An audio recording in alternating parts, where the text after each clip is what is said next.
This week's Torah portion is Behaalotcha from the book of Numbers, chapter 8, starting with verse 1. וידבר אדוני אל משה לאמור, דבר אל אהרון ואמרת אליו, בהעלותך את הנרות אל מול פני המנורה, יאירו שבעת הנרות. ויעש כן אהרון אל מול פני המנורה, העלה נרותיך, כאשר ציווה אדוני את משה. וזה מעשה המנורה, מקשה זהב, עד ידיך עד פרך מקשה היא, כמראה אשר הראה אדוני את משה, כן עשה את המנורה.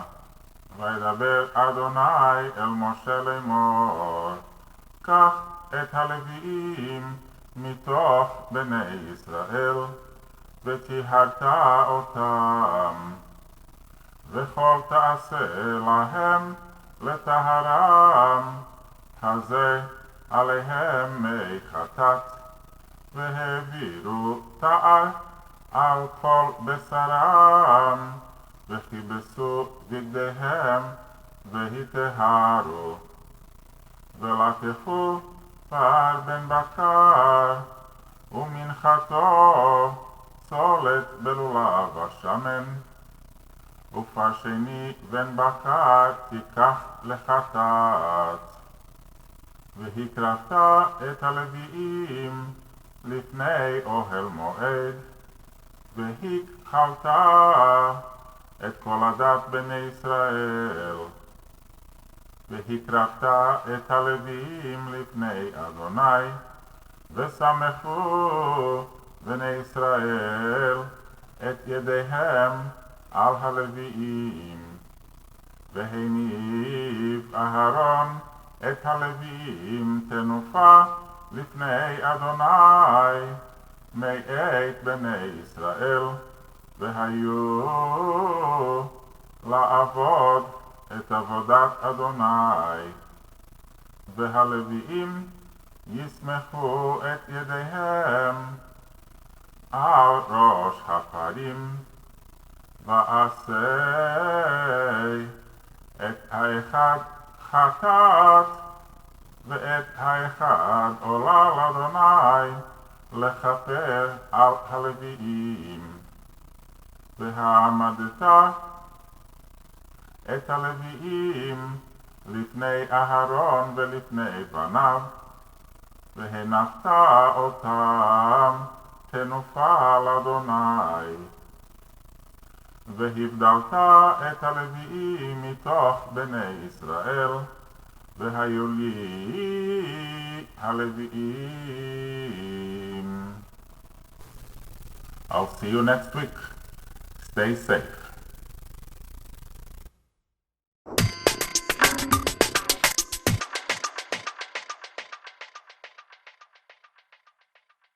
Because the strangest things happen in the desert. You never know just what is coming next. So many changes happen in the desert. Sometimes it feels like one big endless test. I said the strangest things happen in the desert. That's why they call it God's great sacredness. So many dangers can happen in the desert. Sometimes the Nile beckons me to regress. Well, it started very nice. The tribes arranged in their formations just 3 days to get to Canaan from the base of Sinai. Complaints began as murmuring, but God heard every word. God's wounded anger was a fire, and a lot of us got burned. But that just fed a vicious cycle, and we lusted after meat, remembering all the food in Egypt where we gorged ourselves for free, like melons, garlic, onions, cucumbers, and things that you could chew. All the manna that God gave us was like bird food crossed with tofu. Yeah, but still, when we woke up in the morning, we would find it with the dew. Yeah, okay. That was pretty cool. It didn't stem the angry crowd that drove Moses to the brink. He said to God, I'm not their mama. God said, shut up, let me think. Moses strides on past their tents. Families weeping where they stand. He said, God, please kill me now. God said, hey, now here's the plan. Tell them flesh is what you want, you'll have enough to fill your throats. I'll raid down birds for 30 days until they're bleeding out your nose. This freedom I have given you is free, give it a try. Of course, we gathered up the poultry and we heaped it into piles, while the mouths of all us simpletons were watering in tents. Joshua tried to stop your prophets who he thought were too intense, but Moses said, what are you jealous? Let the prophecy abide. And as we lifted up our drumsticks, by the thousands we expired. And I was one of them that died. He called the place Grave of Desire. And as a postscript, let me add a little something I observed while my soul hovered above the desert. This was heard. Moses' brother and his sister, hardly candidates for strife, had gathered up a little nerve and come to mock his choice of wife. They said, what's with this foreigner? We have to marry Jews. Do you think you're so special? Hey, now God talks to us too. God descended in a cloud. The divine anger was unbiased. Told them only God makes prophets and that Moses is the highest. When they left, Miriam saw her skin had turned to ghostly white. Aaron rushed to say he's sorry. Moses prayed her not to die. And as she kicked out of the camp to heal and think for 7 days, that's how it goes here in the desert. Even sisters have to pay. Well, she wasn't just a sister. I mean, she was a prophet. Well, that just strengthens my point. I'm saying everybody gets treated equally in the desert. You know, sister, prophet. There's no special protection. It just matters how you act. That's what I'm saying.